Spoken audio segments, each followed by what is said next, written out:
অনেকেই আছে আমাদের মধ্যে যারা বলে মা বেশি আপন না বউ বেশি আপন, মা আর বউয়ের মধ্যে পার্থক্যটা করেই ফেলেন। আসসালামু আলাইকুম এভরিওয়ান, কেমন আছেন?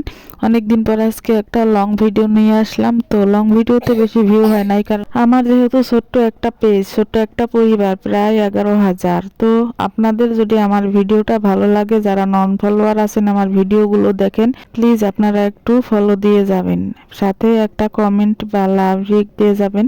তো আপনারা দেখতে পাচ্ছেন যে এখানে রান্না বান্না হচ্ছে। এখানে হচ্ছে আমরা মানে আমাদের বাড়ির লোকজন সব এক জায়গায় হয়ে তারপরে এখানে হচ্ছে আজকে আমরা বিরিয়ানি রান্নার প্রস্তুতি নিতেছি। তো এখানে রান্না বান্না চলতেছে।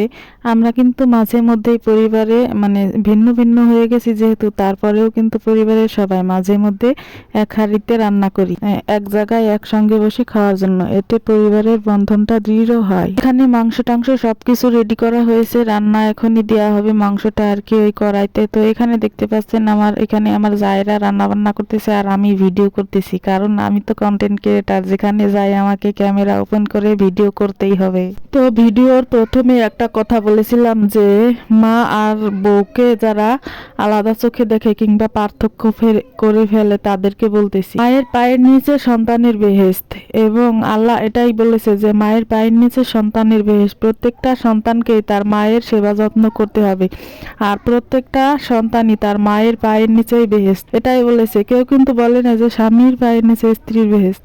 আর আপনারা যে বেহেশতে যাবেন, যে মায়ের পায়ের নিচে যে বেহেশত, ওই বেহেশতে যেতে গেলে কিন্তু আপনার বউয়ের কাছ থেকে সার্টিফিকেট নিয়ে তারপরে যেতে হবে। তাই মায়ের পায়ের নিচে যেমন বেহেশত, ওই বেহেশতটা যেমন গুরুত্ব, কিন্তু সেই বেহেশতে যেতে গেলে স্ত্রীরই সার্টিফিকেট নিয়ে যেতে হবে। তাই দুজনকেই সমান চোখে দেখবেন, মানে কাউকে তুচ্ছ-তাচ্ছিল্য করবেন না, মাকেও না আর বউকেও না। বউকে যদি আপনি তুচ্ছ-তাচ্ছিল্য করেন, বউয়ের সাথে খারাপ আচরণ করেন, বউকে মানসিক কিংবা শারীরিকভাবে অত্যাচার করেন, তাহলে মৃত্যুর পরে সে কিন্তু আপনাকে কখনোই ভালো বলবে না, এবং আল্লাহর কাছে সে কখনোই আপনার জন্য সাফায়াত করবে না, এবং আপনি যে ভালো সার্টিফিকেট আসা স্ত্রীর কাছে যাবেন সেটা সে কখনোই দেবে না। তাই পুরুষেরা সাবধান, স্ত্রীকেও সমানভাবে সম্মান করুন এবং তাকে সবসময় মর্যাদা দিয়ে কথা বলবেন। তো ভিডিওটা ভালো লাগলে কমেন্ট করবেন, লাইক করবেন, ফলো দিয়ে, কারণ আপনাদের একটা লাইক কমেন্ট আমাকে নতুন ভিডিও বানাতে অনুপ্রেরণা করে। ধন্যবাদ।